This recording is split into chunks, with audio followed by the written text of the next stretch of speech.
Hi, and welcome back to another episode. I recently kicked off my book tour and had an event at the Sunshine Coast to start with, and it was so much fun. And if you were there, thank you so much for coming and helping me celebrate and joining in with the activities that we did there.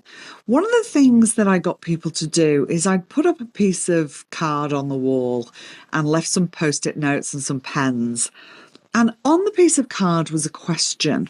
And I wanted to share the question with you because I think it's going to be helpful, but also some of the answers that people put up on the piece of card, because there's some really lovely things. And I think, part of the reason for me to do that at the book launch was so that people would reflect on the question themselves, pop their answer up so that other people could also read it. Because I think sometimes when we realize what other people are doing that they find helpful, we can try those and see if they work for us as well. Remembering that not everything that works for somebody is going to work for you. But what I wanted to do was share with you the question and the answers today. So we're just going to have a short bite-sized episode. So here's the question. What are some small or big ways that you can prioritize you and take care of your future self? And these are some of the answers. Checking in with myself, saying no when I'm depleted, and yes when things light me up. Continuing to engage in my morning routine for self-journaling, movement, and meditation. Understanding that this is an ongoing process. Keep checking in. What do I need right now? Attend yoga and Pilates every week. It's good for you and you never regret it. Enjoying my pottery sessions each Saturday with beautiful women.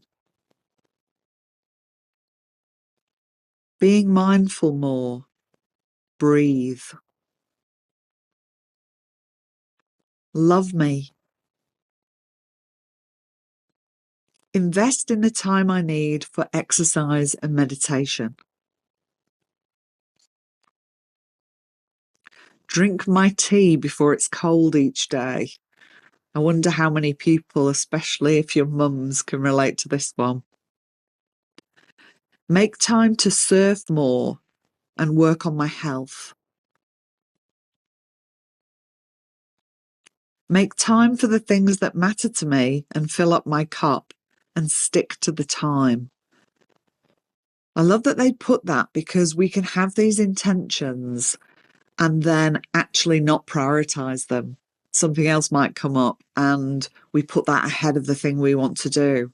So it's not just about what are some of the small or big ways you can do these things, but also how are you going to actually remember to do them and also prioritize doing them when perhaps life gets busy. So sometimes it can be about having really little things that you want to prioritize. So it's easier to say, well, yes, I'm really busy, but I do have a couple of minutes to do this thing. Like for me, it would be always prioritizing time in the day where I'm going to take some slow, soothing breaths. And that literally could be 10 breaths and nothing needs to get in the way of that. A few more. To stop feeling guilty for resting when I need to become so comfortable doing this that I no longer feel anxious. I need to take more time to take care of me. And again, take the time. I love that somebody put that. I need to take the time. The time's there, but oftentimes we give that time to somebody else or to something else that perhaps isn't about our health and well-being. So taking the time for yourself. To lean into how much better I feel and how much more space and compassion I have for myself and my family when I do. So again, recognizing why taking care of yourself is going to be important. I hope that's been helpful. It was such a pleasure to see people engaging in this and to see the finished product. I'm going to pop a picture of this up on my social media. So go and follow me along on Instagram, Hayley_Quinn, and you'll be able to see that there. I'll also be doing this type of thing at other book launch events. I've got another one on Saturday, which I think will have already happened by the time this episode comes out. I'll then be heading to Melbourne, and I'm also in the planning stages for Sydney as well. So if you've got a copy of the book, thank you so much for buying it. If you haven't got a copy yet and you're interested in a copy, please reach out. You can buy copies directly through me or via online retailers, all through my website. You'll find the link for that in the show notes of the episode. And the other thing that we've got coming up is the Time to Thrive in-person retreat. This has always been run as a group program, but it's going to be different this time. The content's going to be slightly different and will be very much curated to the people who are in the retreat.